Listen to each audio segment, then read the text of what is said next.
Bien sûr, de crypto, les infos crypto pour ceux qui n'ont pas le temps, les targets de la baisse, puisque je vois quand même pas mal de monde qui s'inquiète en ce moment. On va parler de ça aujourd'hui. Une petite vidéo, les gars, tout simplement, parce que demain, il y a quand même ce rendez-vous de liquidité, donc ça sert à rien de faire trop de spéculation. Il va falloir attendre de voir ce qui se passe. Le BTC, il est à 28 000 dollars au moment où j'enregistre l'émission, c'est-à-dire à 8 heures. On est à 1,6%, on a de pertes. On a Ethereum qui perd quasiment 1%, 1830 dollars. On a aussi des pertes du côté de BNB, 2,6%, Matic, 2,5%. 3% de perte du côté de DOT, Avax qui perd 2,5%. Bref, c'est pas très joli. Ce matin, on a quand même ICP qui corrige de 7%.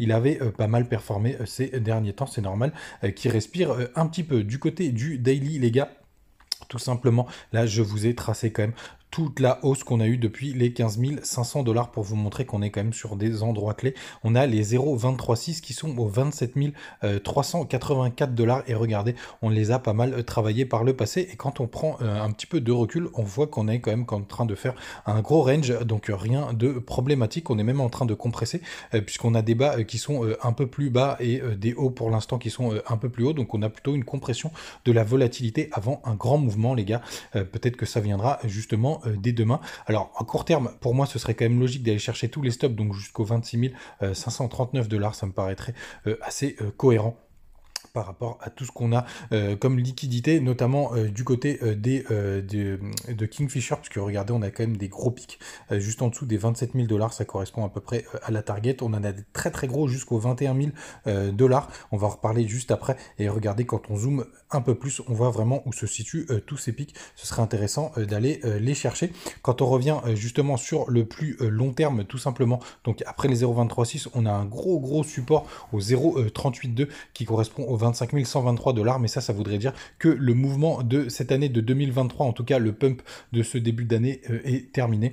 Et pour le coup, là, on aurait quand même un très gros support au 0,382 avec la zone extrême au 0,618 à 21 468 dollars. Mais ça, je le répète, c'est si jamais le mouvement de cet été, de ce début d'année est terminé. Pour l'instant, on n'a pas encore de confirmation. En tout cas, ce que je voulais vous dire, c'est qu'en 2019, quand on a eu un retracement de cette envergure, pour le coup, on a été parti chercher les 0,618 si on fait abstraction de ce qui s'est passé pendant le crack Covid. Je vous l'ai ressorti hein, pour que vous le voyez bien. Vous voyez juste ici, donc ça c'est tout le pump qu'on a eu en 2019, entre les 3200 dollars jusqu'au quasiment 14 000 dollars. Et regardez, on est revenu retravailler les 0,618 juste ici, et c'est ça qui est assez intéressant. Donc si on suit le même schéma, et on a été un peu plus profond avec le crack Covid, mais pour moi c'est vraiment une erreur de parcours. On a même été un peu plus bas, donc attention, on pourrait traverser un petit peu, mais vous voyez, on a très peu clôturé en daily au-dessous de cette zone. Pour le coup, en plus, c'est plus du weekly qu'il faut regarder, les gars. Donc comme ça, vous l'avez en tête.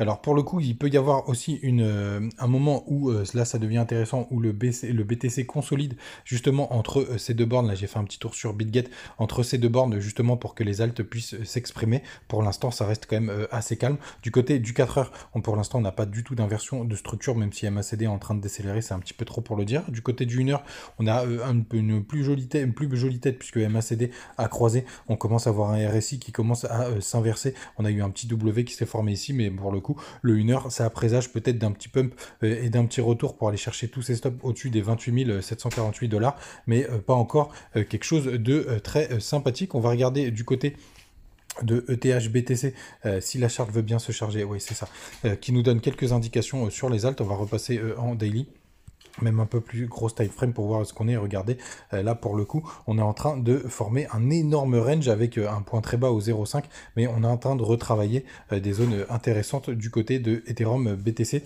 Donc on va voir si vraiment ça suffit et que ça nous fait un bon support, hein, puisqu'il y a eu quand même, je vous le disais d'ailleurs dans une vidéo récemment, qu'au 0,60 on avait un très gros support. On est en train de les titiller. On va voir si ça permet de faire notre inversion de structure. Voilà les gars, vous savez tout. Passez une très bonne journée. On se retrouve comme d'habitude demain et faites attention à vous, ça risque de bouger pas mal à partir de demain pendant le FOMC et même juste avant. Donc très attention si vous tradez. Salut.